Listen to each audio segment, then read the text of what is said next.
Who remembers the 1992 movie Universal Soldier? We watched Jean-Claude Van Damme and Dolph Lundgren get pulled from the Vietnam graves, pumped full of chemicals, memory wiped, and turned into unstoppable killing machines. Super soldiers who don't feel pain, heal like Wolverine, and follow orders like robots. Hollywood excess at its finest. But what if I told you DARPA, the mad scientist behind the internet and stealth bombers, was already funding the blueprint for UniSol back then? And in 2025, it's not fiction anymore. It's called genome engineering, and it's aimed at making real super soldiers. Stick around. Let's talk about it.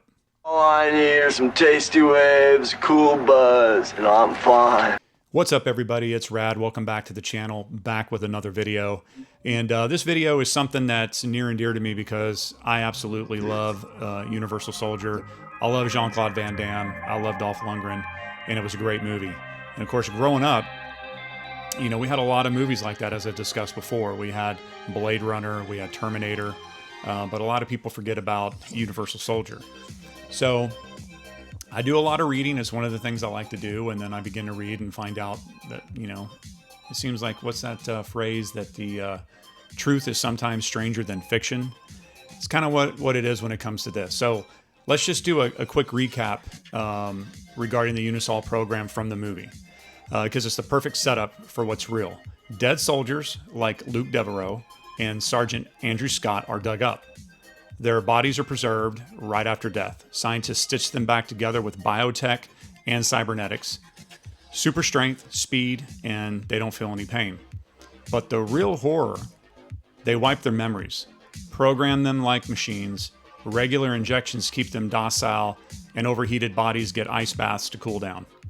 They're obedient killers for Black Ops missions. The flaws kick in when memories leak back.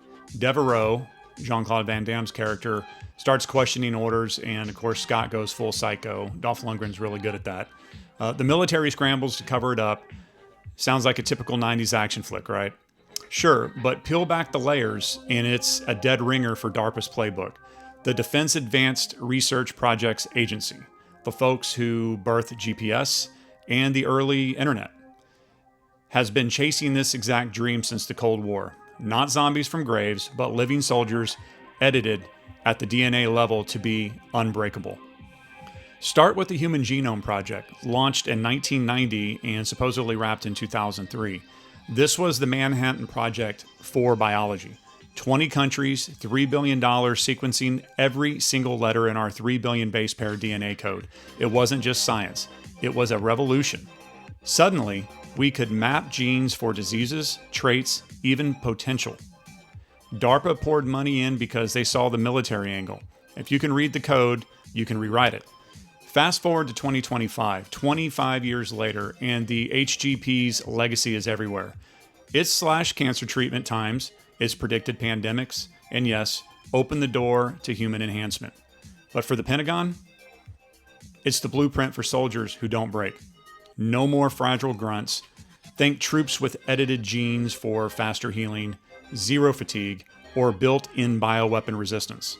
The project's open science ethos, DARPA twisted it into classified gold.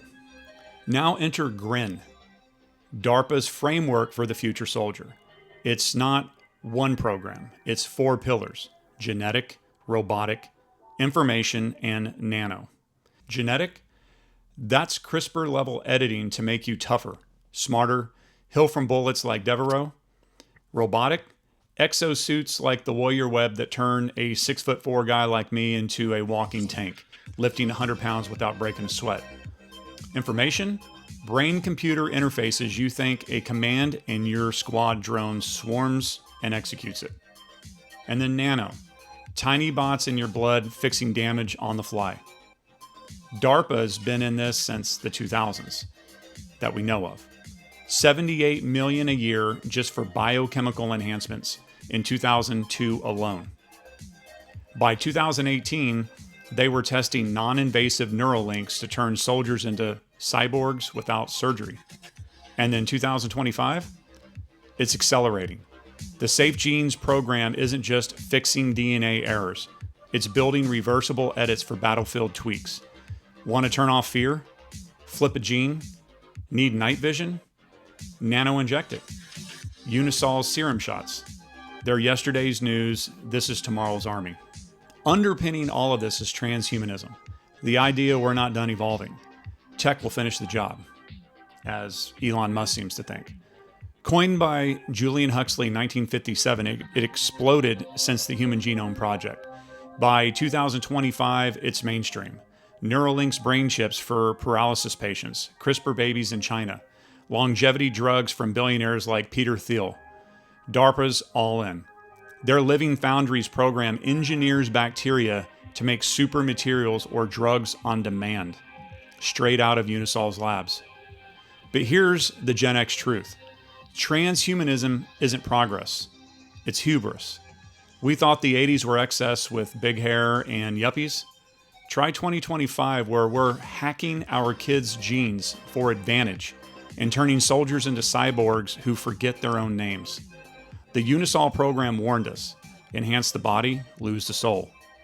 DARPA's not building better humans, they're building better weapons. And you and me are funding it. So what's the verdict from this 51-year-old Gen X guy who seen videotapes to viral deepfakes? The Human Genome Project gave us miracles, cures for diseases, personalized medicine. But DARPA twisted it into grin nightmares and transhumanist fever dreams. UniSol wasn't fiction. It was a preview, as are a lot of our movies from the 80s. We're not making superheroes, we're making super slaves. Comment your take below, enhancement or extinction, and subscribe for more Gen X truth bombs on the stuff they don't want you to question. With that said, I appreciate you watching, and I will see you on the next video. Take care.